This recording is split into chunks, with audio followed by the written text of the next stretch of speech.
Bonjour à tous. Alors moi, c'est Pierre. Et vous savez, en m'avançant sur la plateforme, je pense à Pierre. Et s'avancer sur la plateforme, se retrouver ici,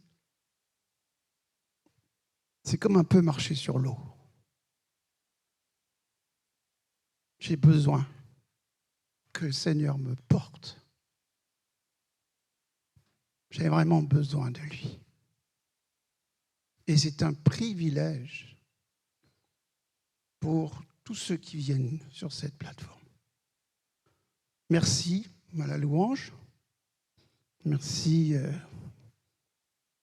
aux batteurs, aux musiciens.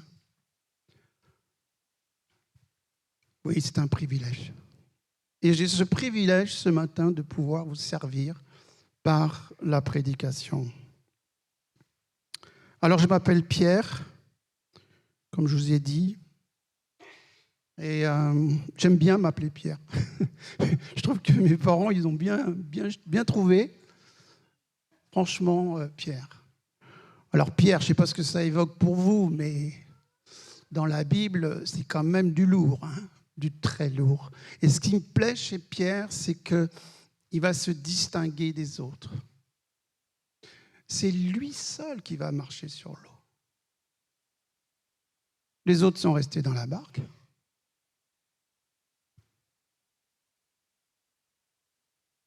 Mais je suis sûr que Dieu aime ça.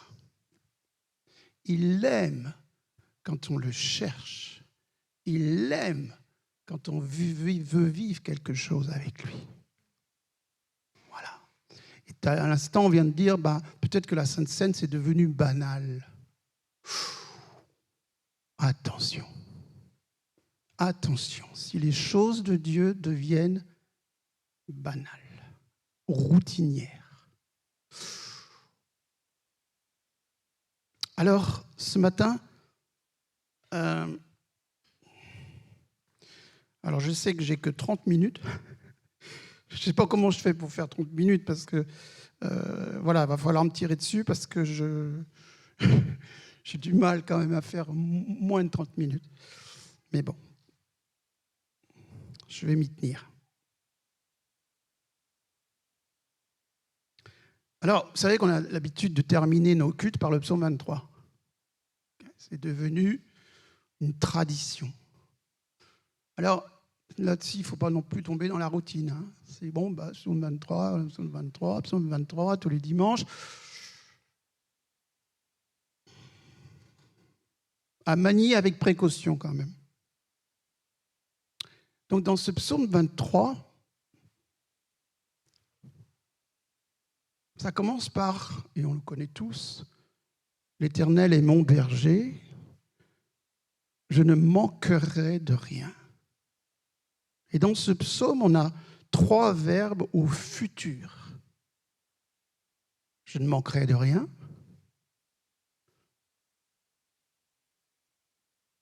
Je reviendrai à la maison de l'Éternel. Et le bonheur et la grâce m'accompagneront tous les jours de ma vie. Ça s'appelle du futur. Mais c'est un futur non accompli.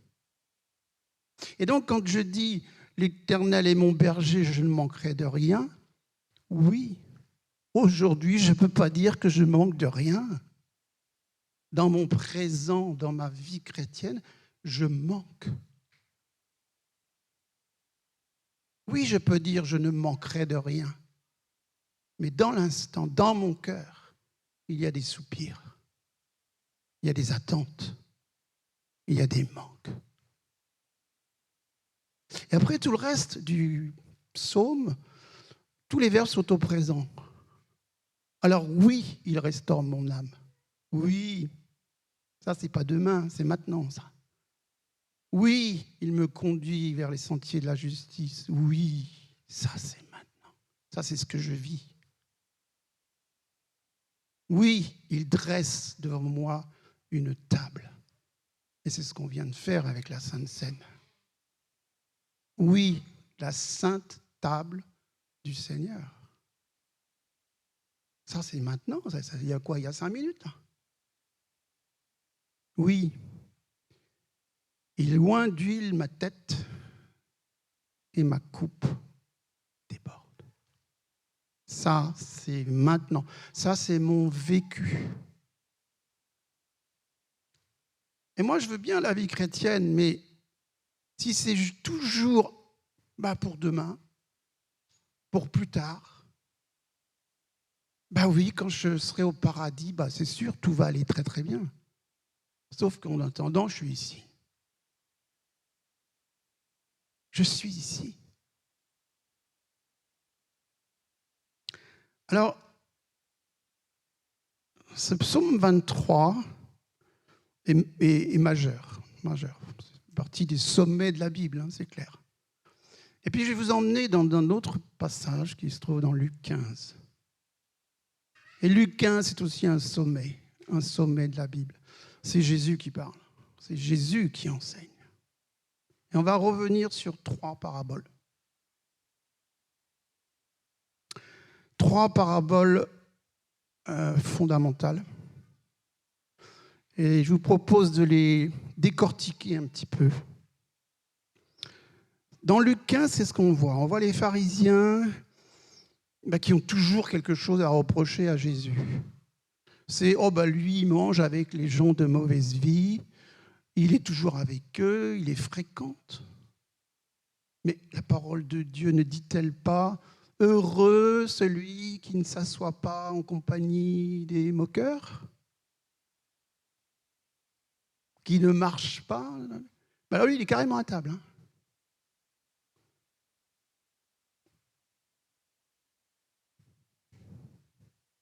Et donc, les pharisiens, le Jésus, il est bien gentil, mais il y a un problème quand même. Il a un problème. Et c'est assez hallucinant de voir que ces pharisiens se croyaient impeccables. Attention avec ça. Parce que même dans l'Église, on peut se croire impeccable. Ça y est, moi, c'est bon. Moi, j'ai mon ticket. Moi, je suis pardonné. J'ai un titre. J'ai le droit de prendre le micro. Attention avec ça aussi. Donc, les pharisiens se croyaient impeccables. Et ça me fait penser à un passage dans l'Apocalypse 3 où Jésus dit « Parce que tu dis, je suis riche, je suis enrichi, j'ai besoin de rien. Mais parce que tu dis ça, et tu ne sais pas que tu es. Que tu es quoi? Malheureux, misérable, pitoyable, nu. » Et donc, on peut s'illusionner sur soi-même. Alors là, c'est clair. Et c'est ce que faisaient les pharisiens. Ils s'illusionnaient sur eux-mêmes. Et ils disaient d'eux-mêmes des choses qui... Alors oui, on a la Moïse, on a la loi, on a les patriarches, les prophètes. Oui. Sauf que tu ne sais pas que. Et qu'est-ce qu'il faut savoir? La première des choses à savoir, et je pense qu'on le sait très vite quand on se convertit, mais après on peut oublier, c'est que nous sommes morts. D'emblée, nous sommes morts. C'est ce que Paul enseigne. Il dit, nous étions morts par nos offenses, par nos péchés. Et après, il se met dedans. Au début, il dit, vous étiez morts. Et puis quelques versets après, nous étions morts. Il est dedans. Il sait qu'il est mort. Mais Dieu, alors c'est là où c'est magnifique, c'est qu'il y a ce verset, mais magnifique, mais Dieu qui est riche en miséricorde et en bonté, il nous a ramenés à la vie. J'étais mort, spirituellement mort, de chez mort. Je peux vous le dire. Je me suis converti, j'avais quoi, 22 ans, je crois. Mais alors, je suis passé des ténèbres à la lumière. Mais quelle lumière! Et intéressant parce que c'est une expérience tellement intense que j'ai vécue pendant une semaine. Et chaque fois, j'en reparle. Je ne sais pas si vous m'avez déjà entendu, mais je reviens là-dessus parce que c'est certainement l'expérience humaine la plus forte qui soit. C'est rencontrer Jésus-Christ.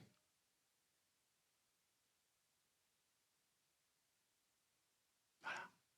Et là, on passe de la mort à la vie. Et je suis vivant depuis l'âge de 22 ans. Alors oui, physiquement, j'étais vivant. Hein. À 22 ans, on est bien vivant. J'étais beaucoup plus jeune qu'aujourd'hui. Oui, je suis plus tout jeune. Et on a chanté, jeunes et vieux, on chantera ensemble. Bah ouais, j'ai chanté, là, je fais ce que j'ai pu, mais voilà. Mais j'ai ma place dans l'Église en tant que vieux. Vous êtes d'accord? Et moi, ça me réjouit quand je vois des vieux. Voilà. Et il n'y a pas que des vieux. S'il n'y avait que des vieux, c'est sûr que, bon, non. Mais il y a des jeunes, il y a des enfants. Voilà. Voilà. Ça, c'est magnifique. Et ça, c'est l'Église. Alors, Jésus, il enseigne dans Luc 15 3 paraboles. Je vais revenir sur ces 3 paraboles vite fait. Donc la première, vous la connaissez, c'est la brebis perdue.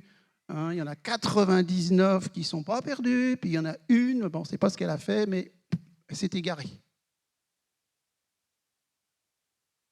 Et on a la parabole de la pièce d'argent perdue.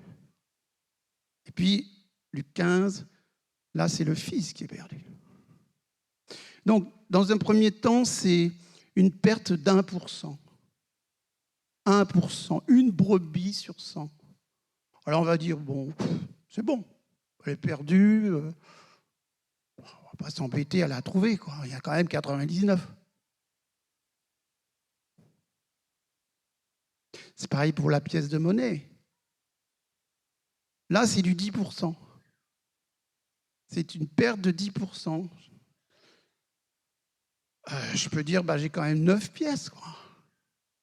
À quoi bon? Là où ça devient quand même un peu plus chaud, c'est quand il y en a un fils sur 2 qui est perdu. Waouh! Et je peux vous dire par expérience que les souffrances les plus fortes, c'est quand ça touche à vos entrailles, aux fruits de vos entrailles, à vos enfants. Voilà, ça fait très, très, très mal. Je crois qu'on ne peut pas, si peut-être qu'on peut faire plus, mais en tout cas, moi, mon expérience, c'est sûrement les épreuves que j'ai eues les plus fortes avec mon épouse concernant nos enfants. Alors, une perte de 1%, 10%, 50%. Mais qu'est-ce qu'on voit dans ce texte? Et ça, c'est magnifique. C'est que le berger, le bon berger, il va chercher sa brebis égarée jusqu'à ce qu'il la retrouve. La femme qui a perdu sa pièce, elle allume la lumière, elle prend son balai et elle cherche jusqu'à ce qu'elle le retrouve. Et le père, un père avait 2 fils. Et le père, d'après le texte, il est à la fenêtre, hein, il attend. Il soupire après son fils. Alors oui, l'Éternel est mon berger, je ne manquerai de rien. Seulement pour ne pas manquer, pour retrouver ce qui est perdu, il va falloir se bouger. Ça ne vient pas tout seul. Voilà. Il y a toujours notre part. Dieu fait la sienne. Mais il faut se bouger.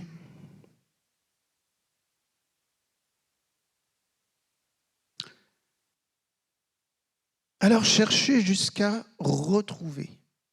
Et ça, c'est clair. Cherchez, vous trouverez. Frappez, on vous ouvrira. Demandez, et vous ne recevrez pas. Cherchez, puis non, vous ne trouverez pas. Ce n'est pas ce qu'il a dit. Ce n'est pas ce qu'il a dit. Il nous encourage à être actifs, acteurs. On se bouge. Et j'aime bien aussi ce qu'il dit par rapport à la femme qui a versé de l'huile du parfum sur ses pieds. Il dit, lui fait pas de peine, elle a fait ce qu'elle a pu. C'est beau. Voilà. On fait ce qu'on peut. Voilà. Et des fois, on ne peut pas faire grand-chose. Des fois, alors c'est très aussi possible que ça soit par paresse, par désobéissance, volontaire. Alors là, c'est clair. Voilà. Mais après, qu'on ne s'étonne pas de ce qu'on vit. Voilà. Parce qu'on récolte ce qu'on sème. Et si je ne sème pas, je ne récolte pas. Voilà. Alors, chercher jusqu'à trouver. Maintenant, je vais jusqu'à dire qu'on a tous perdu quelque chose. D'emblée. Vous savez, quand on est mort, spirituellement, on a beaucoup perdu quand même. Hein. Donc, on a tous perdu quelque chose. Et au jour d'aujourd'hui, nous qui sommes assemblés ce matin dans ce lieu, certaines peuvent dire « j'ai perdu ». J'ai perdu quelque chose qui m'était précieux. Parce qu'on ne va pas chercher quelque chose qui n'est pas précieux. Moi, si la pièce d'argent, je trouve ça quelconque, je ne vais pas me bouger pour aller la chercher. Hein. Je ne vais pas passer du temps sur quelque chose qui, pour moi, n'a pas de valeur. Donc, cherchez. Qu'est-ce que nous dit Dieu? Cherchez premièrement le royaume de Dieu et sa justice. Mais ça veut dire quoi? Ça veut dire chercher moi, premièrement. Moi. On ne cherche pas un système de pensée. On ne cherche pas une loi. On ne cherche pas un truc. On ne cherche pas une recette. Et sur Internet, j'entends plein de messages. Alors, en 10 points, vous réussissez votre vie. En 7 points, voilà, c'est la prospérité financière. En 12 points, voilà, c'est comme ça, quoi. Beaucoup ça. Je dis, mais c'est quoi cet évangile, quoi? C'est quoi? Non, c'est lui qu'on doit chercher. Et lui, c'est une personne. Et une personne qui, à l'instant où je parle, où vous écoutez, est présent au milieu de nous. Le Jésus-Christ glorifié, ressuscité, est présent ce matin au milieu de nous. Ce n'est pas le petit Jésus dans la crèche. D'accord? Ce n'est même pas le Jésus dans la chair sur la croix. C'est aujourd'hui, dans l'instant où je vous parle, Jésus-Christ vivant. Vivant pour l'éternité, comme il a toujours été. Voilà, au milieu de nous. Et c'est ça, on ne peut pas dire ça, mais c'est cette personne-là qu'il nous faut rechercher de tout notre cœur.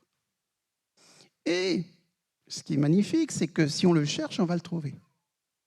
Voilà. Dieu ne joue pas à cache-cache. C'est pas cherchez-moi et puis vous ne me trouverez pas, quoi. Hein? Coucou. Pas du tout, pas du tout. Il se laisse trouver. Et moi, il s'est laissé trouver. Moi, je suis né d'une famille non chrétienne, rien du tout, pas de Bible, rien, mais rien, le désert, quoi, absolu, spirituel. Ah, matériellement, j'avais ce qu'il fallait. Et puis voilà. Il est venu me chercher alors que je ne le cherchais pas. Quelle grâce! Quelle grâce! Alors, on a tous perdu quelque chose. Et c'est ce que je vais faire ce matin.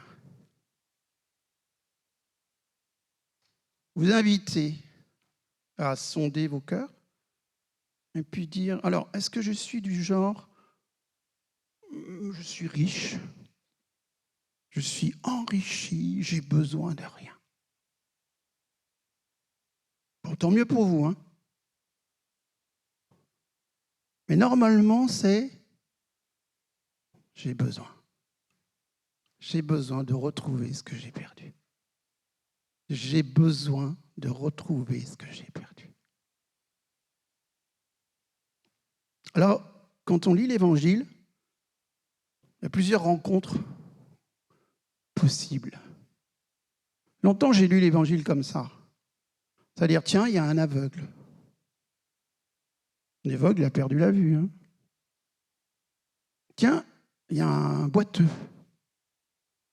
Ah, bah, le boiteux, il a perdu le mouvement. Il y a un sourd.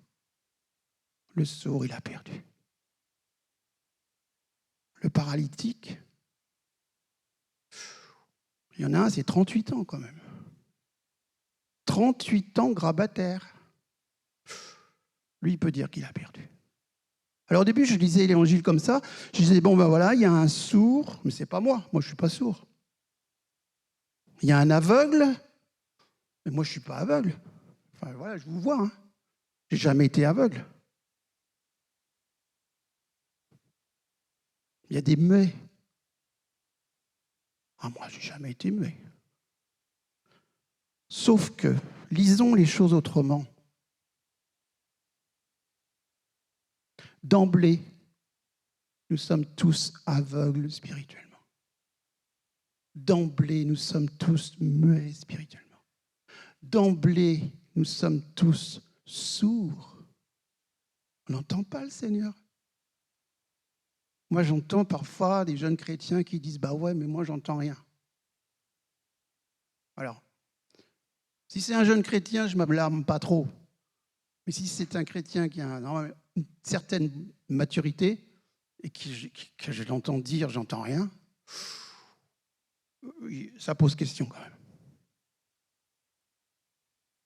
Et donc, d'emblée, nous sommes tous des démunis, des pauvres. Jésus est venu pour les pauvres et il nous a enrichis. Et aujourd'hui, je peux dire, alors c'est assez paradoxal parce que d'un côté, je suis riche, mais d'un autre côté, je suis pauvre. J'ai soif. J'ai soif du Seigneur. Alors, il a su me combler. Et je sais que nul autre ne peut le faire. Quand on a vécu ça, quand on a vécu cette plénitude, on sait qu'il n'y a que lui qui peut faire ça, qui peut nous faire vivre une chose pareille. Et c'est un peu comme les disciples sur les chemins d'Emmaüs, les deux là. Alors, il faudrait développer ça, parce que c'est magnifique, Luc 24. Qu'est-ce qui se passe? Déjà, ils ne se rendent pas compte que Jésus est avec eux. Combien de fois nous sommes complètement inconscients, mais Dieu est là, avec nous, là où nous sommes. Mais on n'en a pas conscience.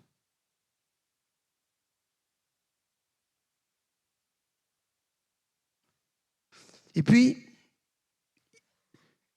Jésus chemine avec eux. Ça aussi, c'est magnifique. Le ressuscité chemine avec nous. Tous les jours. Toutes les nuits. Seulement, on peut vivre des choses comme ça, mais sans vraiment avoir conscience de sa présence. C'est terrible, je trouve. Et puis, alors là, c'est magnifique aussi. C'est que Jésus chemine avec eux. Et puis à un moment, bon, vous connaissez l'histoire, hein, il va se faire reconnaître. Il dit que leurs yeux s'ouvrirent. Et déjà, il a disparu. Voilà. C'est en même temps, je pense que d'ailleurs ses disciples disent, ça brûlait dans nos cœurs quand il nous parlait, quand il nous expliquait les Écritures. Puis de l'autre côté, ça brûle en nous. Puis de l'autre côté, mais il n'est déjà plus là. Ah, moi, ça me fait ça. Ça me fait ça. J'ai des moments avec le Seigneur tellement forts, tellement intimes, et j'en redemande. Je me lève toutes les nuits, n'est-ce pas, Anthony? Voilà. Je me lève toutes les nuits parce que j'ai hâte de me lever. J'ai hâte de me réveiller. Parce que je sais que ça y est, je vais l'entendre. C'est quelque chose qui s'est instauré, qui s'est établi entre lui et moi, et j'entends. Et c'est un peu comme Marie, hein, au pied de Jésus. Et Jésus a bien dit clairement, hein, voilà la chose essentielle, la chose nécessaire. Être à mon écoute. Tout le reste, c'est accessoire. Mais ça commence par là. Écoute Israël. Écoute.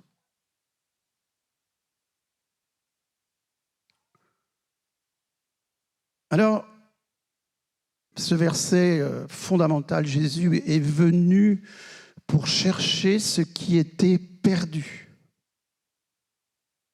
Ça, on peut l'écrire au-dessus de notre lit, hein, sur le plafond. Nous sommes d'emblée des perdus. Et il est venu chercher, il est venu nous chercher. Il ne nous a pas laissés comme ça. Et c'est ce qu'il fait encore aujourd'hui. Il cherche ceux qui sont perdus. Alors, c'est ce que dit le père qui avait 2 fils. Mon fils est revenu à la vie. Il était mort. Et il dit, ton frère, en parlant à l'aîné, ton frère était mort. Et il est revenu à la vie. Voilà. Qu'on soit bien conscient de cette vérité. Voilà. Maintenant, on ne va pas rester dans la mort. Attention, parce que c'est ça l'évangile. L'évangile, ce n'est pas que la crucifixion. C'est aussi la résurrection. Et les deux sont imbriqués. Bien sûr, il n'y a pas résurrection s'il n'y a pas eu crucifixion. Voilà. Et il n'y a pas crucifixion sans résurrection.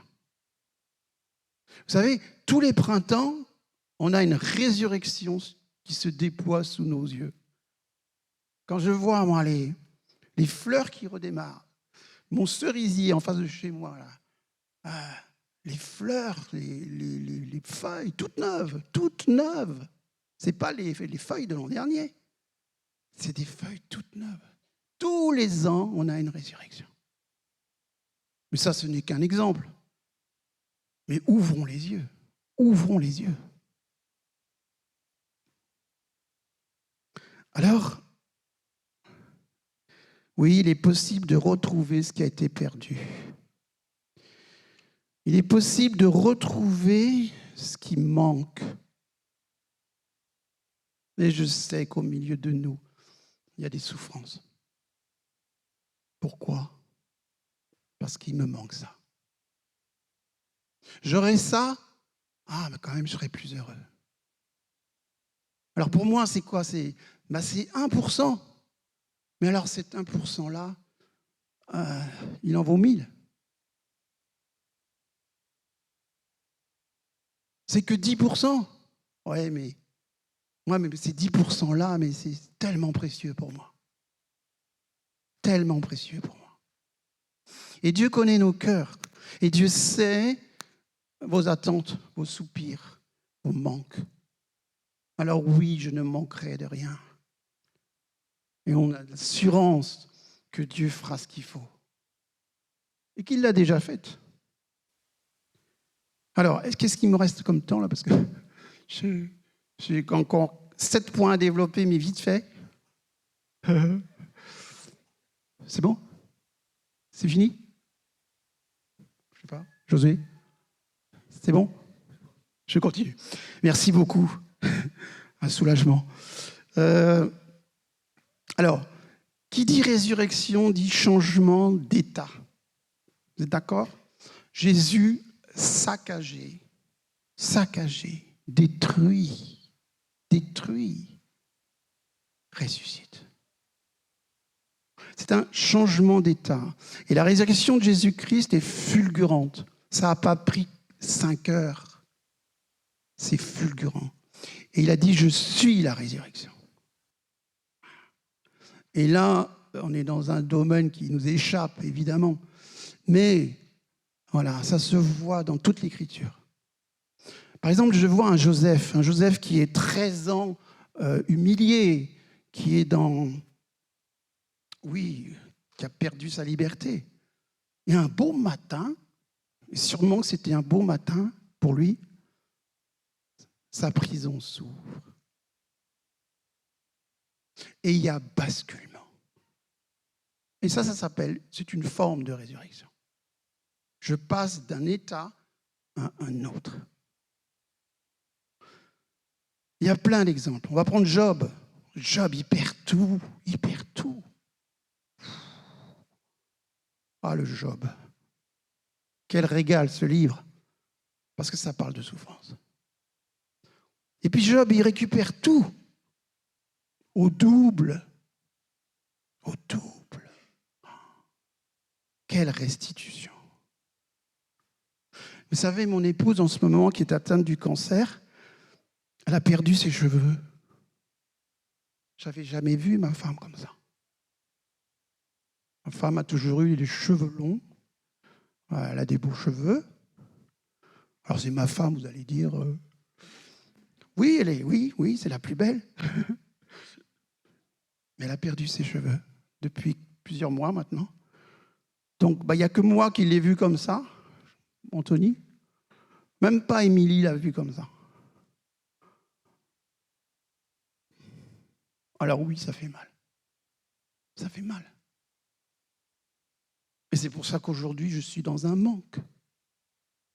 Mais de l'autre côté, je peux dire, ma femme ne manquera pas de cheveux. Voilà. Ça va revenir. Ça va repousser.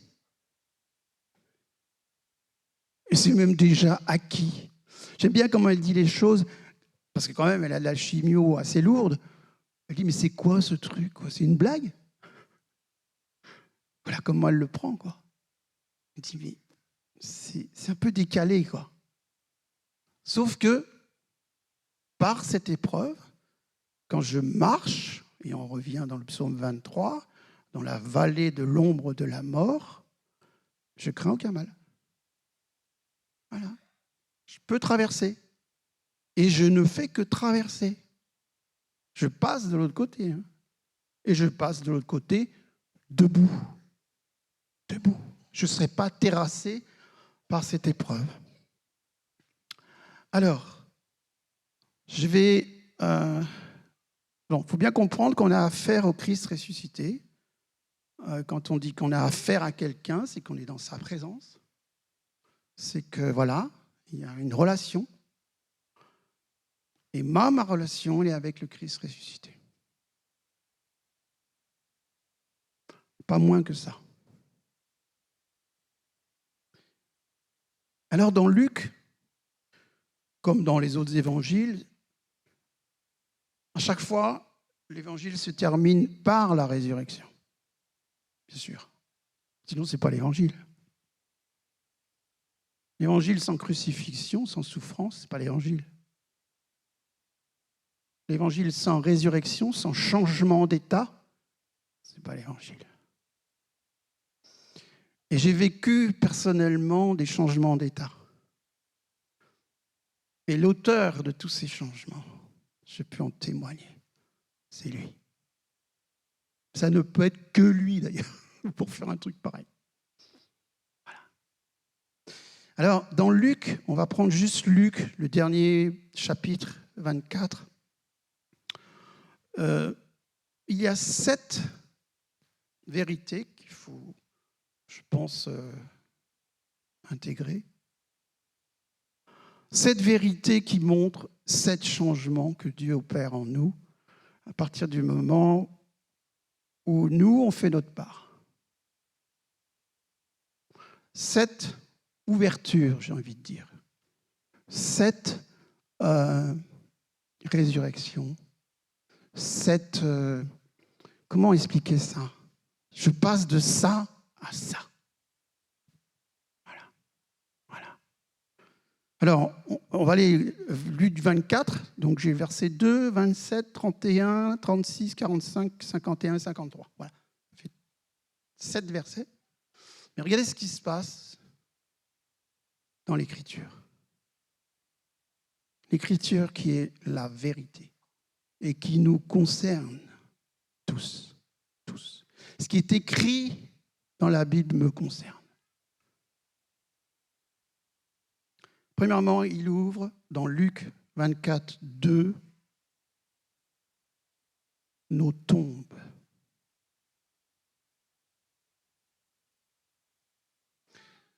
Les femmes voient qu'on a roulé la pierre qui fermait la tombe. Elles disaient entre elles, qui nous roulera la pierre? Mes amis, votre pierre qui bouge en ce moment, qui peut être très pesante, impressionnante, qui va nous la rouler? Qui? Lui seul. Et c'est ce que les femmes ont vu. Le tombeau ouvert, la pierre roulée. Qui a roulé cette pierre? Ce sont les femmes? Ce sont les Romains? Ce sont les Juifs? C'est Dieu. Dieu roule les pierres les plus impressionnantes de vos vies. Amen.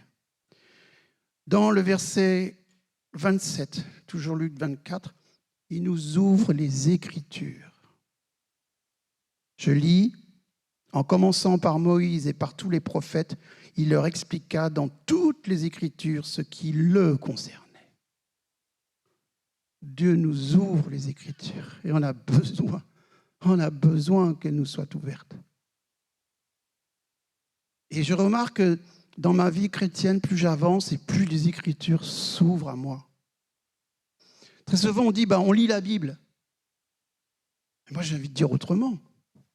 C'est la Bible qui me lit. Je me vois dedans, quoi. La Bible miroir. Mais plus on avance, plus on devient sensible aux choses du Seigneur. Alors oui, il nous ouvre les Écritures. Indispensable. D'ailleurs, on ne peut pas dissocier l'Écriture et Jésus-Christ. Ça ne fait qu'un. Et dans Luc 24, 31, il nous ouvre nos yeux spirituels. Alors leurs yeux s'ouvrirent et ils le reconnurent. Ouais. Mais déjà, il avait disparu. Voilà. Enfin, ça fait quand même du bien de même une petite amorce, quoi, un petit machin qui, moi, me suffit. Moi, c'est mes 1%, quoi. Voilà. Moi, avec 1%, je suis content. Voilà. Mais il ouvre nos yeux. Il ouvre nos murs intérieurs et nos verrous. Il les ouvre. Pendant qu'il dit cela, Jésus lui-même, et là c'est Jésus lui-même qu'il nous faut, se montre au milieu d'eux, des 11, et il leur dit, la paix soit avec vous. Et là, leurs yeux s'ouvrent. Et Dieu m'a ouvert les yeux spirituels. Il nous ouvre les cieux, notre intelligence. Ça, c'est le verset 45. Les cieux, c'est le verset 60, 50. Bon, voilà. Qu'est-ce qui se passe? Il emmène les disciples à Béthanie, et puis là, il monte au ciel. Les cieux sont ouverts devant les disciples. Étienne voit le ciel ouvert. Oui, le voile est déchiré. Le voile est déchiré. On a libre accès. Libre accès. Et ce n'est pas si compliqué que ça. Nous, on a tout compliqué. Mais c'est quand même plus simple que ça. Et puis, dernier verset, 53, il ouvre nos bouches. Écoutez ce qu'il est écrit. Ils étaient constamment dans le temple, louant et bénissant Dieu. Voilà, ça se fait avec la bouche. Ben moi, aujourd'hui, je suis capable de parler sur la plateforme parce qu'il a ouvert ma bouche.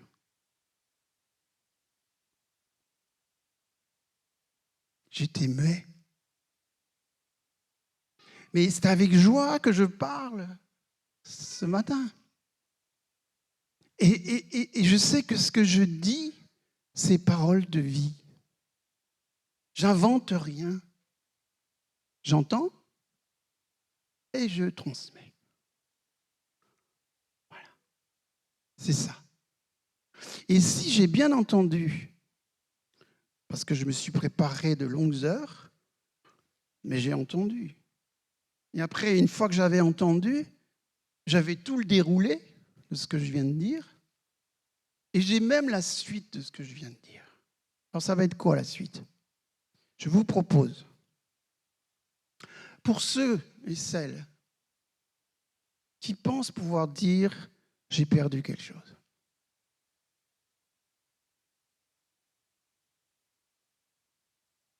alors, que vous vous leviez ou non physiquement, de toute façon le Seigneur le voit, le sait, connaît vos pensées. Si dans vos cœurs, vous dites « oui, j'ai perdu quelque chose qui m'est précieux », alors levez-vous. Levez-vous physiquement, ou alors restez assis, ce n'est pas un problème. Dieu vous verra très bien si vous êtes levé dans votre cœur. Voilà, on se lève. Et moi, je me lève. Je suis déjà debout, moi. Oui, je suis déjà debout. Alors, qu'est-ce qui s'est passé pour Marie? Marie-Madeleine. Marie-Madeleine, elle a perdu son Jésus. Elle pleure. Elle est devant le tombeau ouvert, mais où il est? Ils l'ont volé. Elle pleure.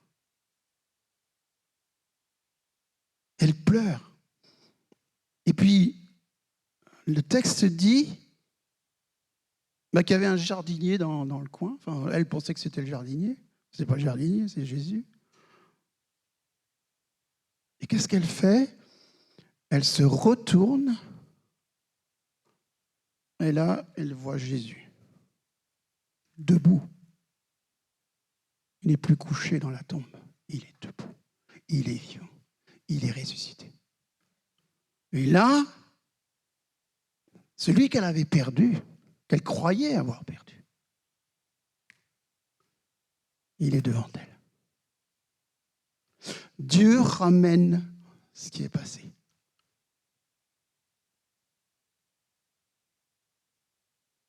Il n'y a que lui pour faire ça. Et ce que vous avez perdu dans votre vie qui est précieux dans votre cœur et que vous attendez ça peut-être depuis des années. Vous avez peut-être perdu ça il y a des années. Et on essaye de cheminer tant bien que mal avec ce poids. Eh bien, ce matin, le Seigneur est disposé à restituer ce qui a été perdu. Cherchez et vous trouverez. Cherchez jusqu'à ce que vous trouviez. Et là, qu'est-ce qu'on a? C'est la fête. C'est le berger qui dit « Réjouissez-vous avec moi parce que j'ai retrouvé ma brebis ». C'est la femme qui cherche la pièce, mais réjouissez-vous avec moi parce que je vais la retrouver.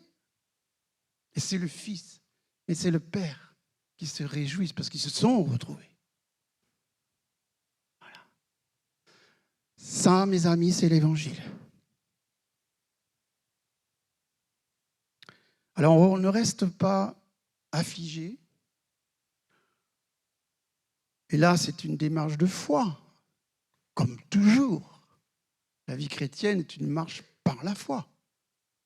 C'est que je m'attends à du meilleur.